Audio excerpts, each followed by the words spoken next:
नमस्कार दोस्तों, आप सभी का स्वागत है ट्रिकी विशेष सर की क्लास में। देश का सबसे बड़ा एग्ज़ाम आईएएस की जितने भी स्टूडेंट तैयारी कर रहे हैं उसकी क्या स्ट्रेटेजी होनी चाहिए, सिलेबस क्या क्या आता है, हमारे पास प्री का सिलेबस क्या रहता है, मेन का सिलेबस क्या रहता है, कौन कौन सी बुक से पढ़ना चाहिए, आपको आज मैं इस वीडियो में डिटेल से बताने वाला हूं। आप लोग मेरे वीडियो के साथ बने रहिएगा। जैसे कि मेरे पास दे रखा है यूपीएससी एग्ज़ाम, केवल पढ़ने का नाम ही नहीं है बल्कि क्या पढ़ना है, कितना पढ़ना है और क्या नहीं पढ़ना है। काफ़ी स्टूडेंटों के माइंड में कन्फ्यूज़न रहता है।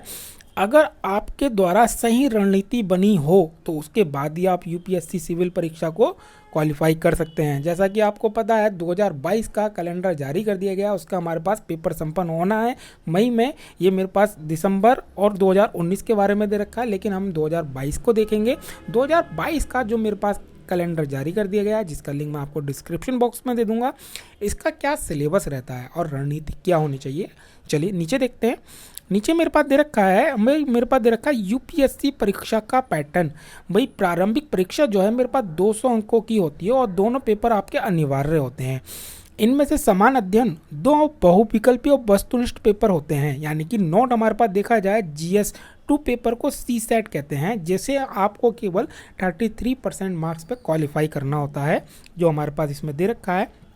फिर आता है आपका मेंस में हमारे पास जो आता है, भाई लिखित परीक्षा में आपके कुल पेपर 9 होते हैं, लेकिन अंतिम मेरिट के लिए केवल 7 पेपर की गिनती की जाती है। काफ़ी स्टूडेंट की हमारे पास रिक्वायरमेंट थी, सर हमारे पास इसमें टोटल जो पेपर होते हैं, लेकिन जो गिनती की जाती है वो कितने पेपरों की जाती है, गिनती की जाती है आपके 7 पेपरों की।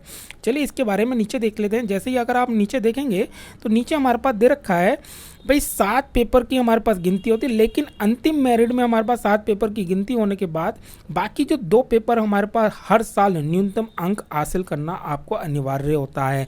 यानी कि आपको कम से कम कट ऑफ को क्लियर ही करना है। बाकी इसमें मेरे पास दे रखा है व्यक्तिगत परीक्षण।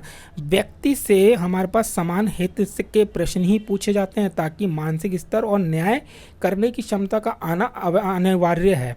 बाकी मेरे पास दे रखा है अंतिम रैंक के में, और हमारे पास क्या दे रखा है, व्यक्ति की रैंक मेंस और इंटरव्यू के राउंड में प्राप्त अंकों पर निर्भर करती है।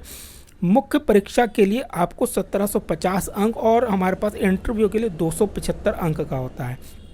चलिए इसके बारे में नीचे आपको मैं बताना चाहूँगा। भाई ऐसे करें एग्ज़ाम की तैयारी, स्वयं की रणनीति बनाएं।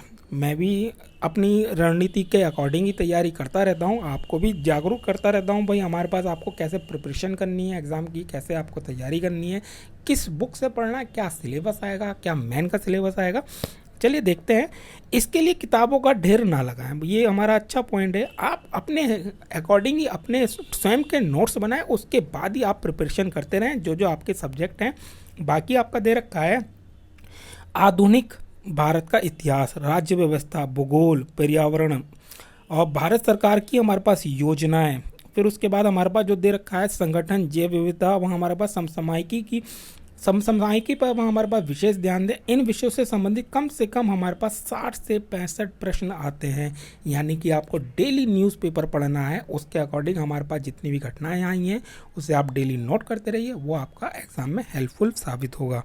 चलिए आगे देखते हैं।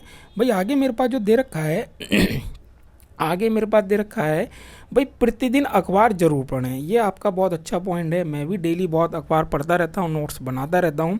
फिर मेरे पास दे रखा है रोजाना अखबार पढ़ने से अपने नोट्स बनाएं, और नोट्स बनाने के बाद अपने नोट्स बनाए हुए पे आप फोकस करते रहें जो आपका पढ़ा हुआ है, ताकि आपका वो चीज़ गलत एग्जाम में ना हो। फिर इसके बाद अगर आप नीचे आएंगे तो नीचे आने के बाद दे रखा है एनसीईआरटी की किताबें पढ़ें। जाहिर बात है आपको बेसिक क्लियर करने के लिए, इन परीक्षाओं में सफल होने के लिए एनसीईआरटी की किताबों को पढ़ना ही है। और किताबें खास तौर पर सोशल साइंस की किताबें जरूर पढ़ें, क्योंकि साइंस से रिलेटेड का पोर्शन पार्ट ज़्यादा आता है। चलिए आगे देखते हैं। आगे मेरे पास दे रखा है ऑप्शनल विषय समझदारी से चुनें। जाहिर बात है भाई, जब आप ऑप्शनल सब्जेक्ट को आप चुनते हैं तो बहुत समझदारी से चुनना है, उसके बारे में आपको बहुत डिटेल से ज्ञान होना चाहिए। यानी कि अगर आपने हिस्ट्री चुना है या साइंस चुना है या कोई भी आपने सब्जेक्ट चुना है, इसमें मेरे पास दे रखा है आप अपने ऑप्शनल सब्जेक्ट को बहुत समझदारी से चुनें और उसके बारे में विशेष रूप से आपको ज्ञान होना चाहिए, यानी कि आपका बैकग्राउंड जो दे रखा है। फिर हमारे पास दे रखा है नीचे जैसे ही आएंगे तो नीचे दे रखा है भाई हमारे पास मशहूर लेखकों की किताबें पढ़ें। ये अच्छा पॉइंट है। सिलेबस की चीज़ों के अलावा भारत के इतिहास और राजनीति पर लिखने वाले जाने माने लेखकों की किताबें ज़रूर पढ़ें। उन्हें पढ़ने से एक तो आपका मन लगा रहेगा और दूसरा आप महत्वपूर्ण जानकारियाँ इकट्ठी कर लेंगे। चलिए आगे देखते हैं। आगे मेरे पास जो दे रखा है, योजना के अनुसार तैयारी करें। ये हमारे पास पॉइंट बहुत अच्छा है। रणनीति आपकी यानी स्ट्रेटजी आपकी जितनी अच्छी होगी उतना ही एग्जाम को क्लियर करने में आपको हेल्पफुल साबित होगी। हर विषय को निर्धारित समय पर ध्यान दें, योजना के अनुसार पढ़ाई करें। बाकी आपका दे रखा है, प्रतिदिन कम से कम 8 घंटे या इससे अधिक जितना हो सके, कम से कम 6 घंटे 8 घंटे हमारा पास सफिशेंट रहता है। अगर आप ज़्यादा टाइम दे सकते हैं तो बहुत अच्छी बात है।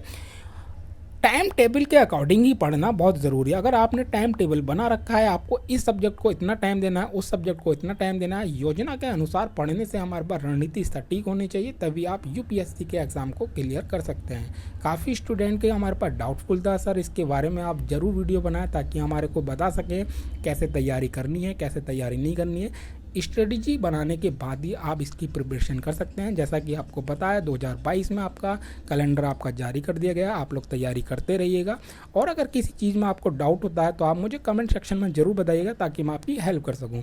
जानकारी आपको अच्छी लगी हो प्लीज़ लाइक कीजिए, शेयर कीजिए, सब्सक्राइब करना ना भूलें। धन्यवाद।